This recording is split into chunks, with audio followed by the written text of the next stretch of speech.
Le Gros-Ka est la musique racine de la Guadeloupe, qui est devenue l'élément représentatif de l'identité guadeloupéenne.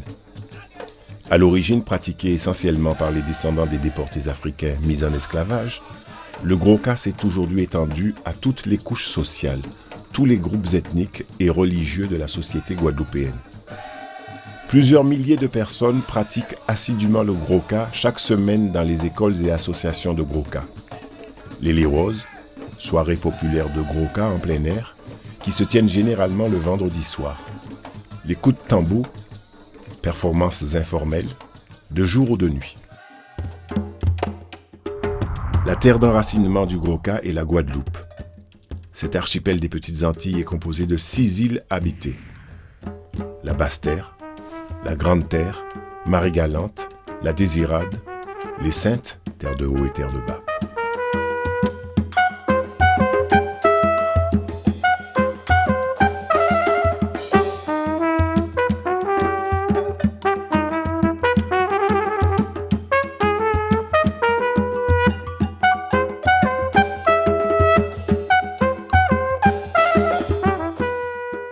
Le Gros-Ka est pratiqué aujourd'hui partout où résident des Guadeloupéens, et tout particulièrement en région parisienne et dans les grandes villes universitaires de France.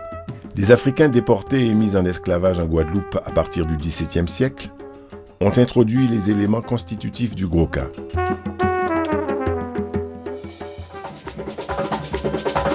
Aujourd'hui élément emblématique de l'identité guadeloupéenne, il combine le chant responsorial en créole guadeloupéen, les rythmes joués au tambouka, maquet et boula, le chacha et tibois et la danse.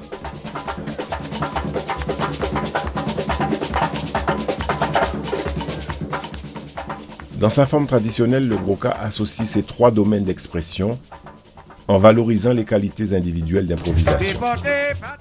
On apprécie du chanteur soliste l'art de communiquer de l'émotion, l'occance, du danseur, toujours seul dans l'espace, la créativité et la qualité du dialogue qu'il peut établir avec le tambour soliste, maquet, ou du maquet, l'art de mettre en valeur les pas du danseur, tout en développant sa propre créativité.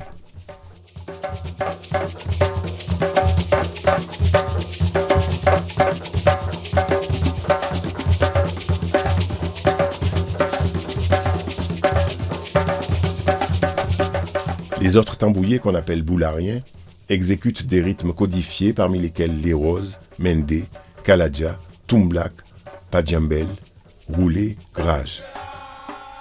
Le Leros est l'espace d'expression privilégié du Gros-Ka. Il réunit la nuit tous les participants, y compris le public, en un cercle appelé la ronde, dont le centre laissé libre accueille les danseurs. La ronde fonctionne comme un lieu de valorisation des talents individuels. Le public frappe des mains, chante le refrain imposé par le soliste. Il applaudit la performance réussie. Il s'invite individuellement et à tour de rôle dans la danse qui s'effectue face au tambour. Le Leros est ouvert à tous, libre et gratuit.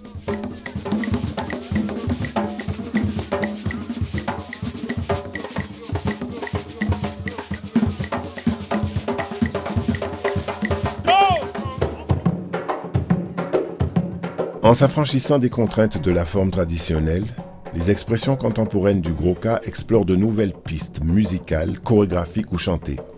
Technika, Gros-Ka moderne, Gros-Ka jazz.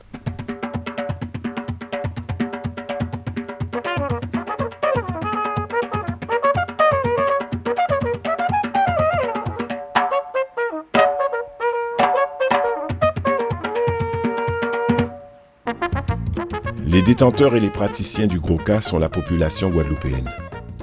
Jusqu'aux années 50, les porteurs de cette tradition étaient issus principalement de la petite paysannerie. À partir des années 70, en associant le Gros-Ka à la plupart de leurs manifestations, les nouveaux leaders du mouvement identitaire et nationaliste, parmi lesquels de nombreux intellectuels, étudiants et lycéens, suscitent un engouement pour cette expression. Ils impulsent la diffusion progressive de la pratique du Gros-Ka à la population guadeloupéenne.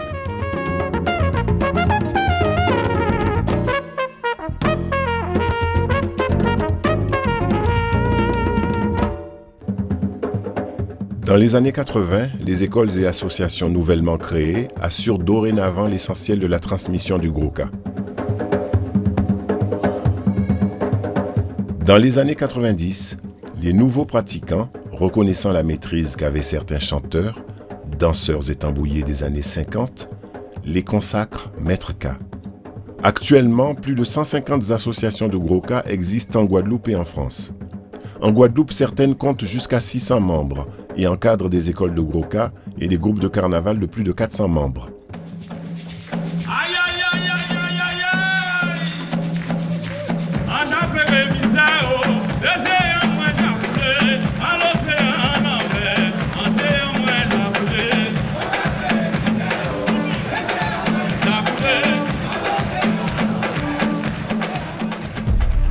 Les roses. Pas de base. Improvisation. Reprise.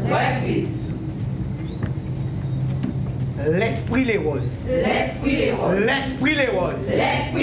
Aïe, l'esprit les roses. Ces associations sont dorénavant les principales organisatrices des Les Roses qui se tiennent chaque week-end sur tout le territoire.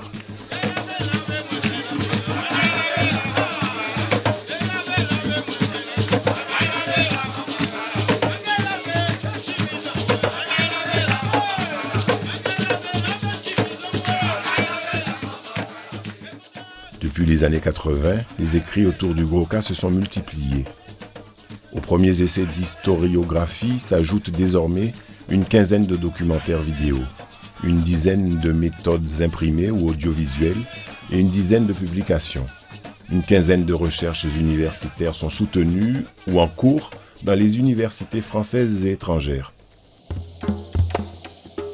De nombreux facteurs de tambour perpétuent le savoir-faire des maîtres K des années 50. 2 d'entre eux sont accompagnés par des physiciens de l'Université des Antilles-Guyane. Initialement, la transmission se faisait essentiellement par imprégnation au sein des familles et des cercles fermés de connaissances. Cette transmission informelle se poursuit aujourd'hui dans le lignage de certains maîtres K et dans les cercles d'amis. Au niveau de la musique et de la danse, elle a pris des formes plus collectives au sein des associations culturelles et groupes de carnaval. La transmission se fait également par le biais de disques et d'enregistrements radiodiffusés. Aujourd'hui, elle est de plus en plus formelle et s'effectue souvent dans le cadre des écoles de danse et de musique traditionnelle ou encore dans les établissements publics d'enseignement. Et est notamment incluse au programme des cours de langue et culture régionale.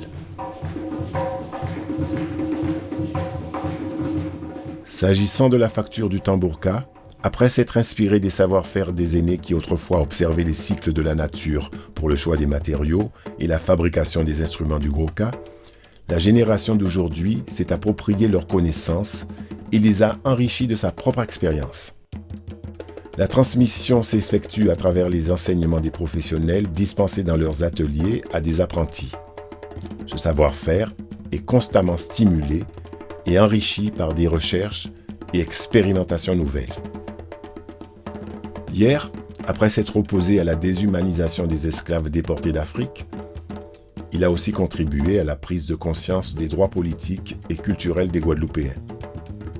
Aujourd'hui, le Gros-Ka véhicule des valeurs d'éthique, de convivialité, de résistance, de respect et de dignité qui sont exprimées par exemple dans la ronde du Les Roses et les veillées mortuaires traditionnelles. Représentatif de l'identité culturelle, le Gros-Ka est un facteur de cohésion de la société guadeloupéenne, dans toute sa dimension ethnique et culturelle. Dans les échanges avec l'autre, le Gros-Ka véhicule indépendamment des personnes les valeurs du vivre ensemble. La pratique du Gros-Ka facilite l'intégration des nouveaux résidents en Guadeloupe. Le Gros-Ka affirme le libre choix dans les relations de partage. Il invite à la protection de la dignité humaine et à faire ensemble humanité dans le respect et la reconnaissance des droits fondamentaux de l'homme, notamment leurs droits culturels.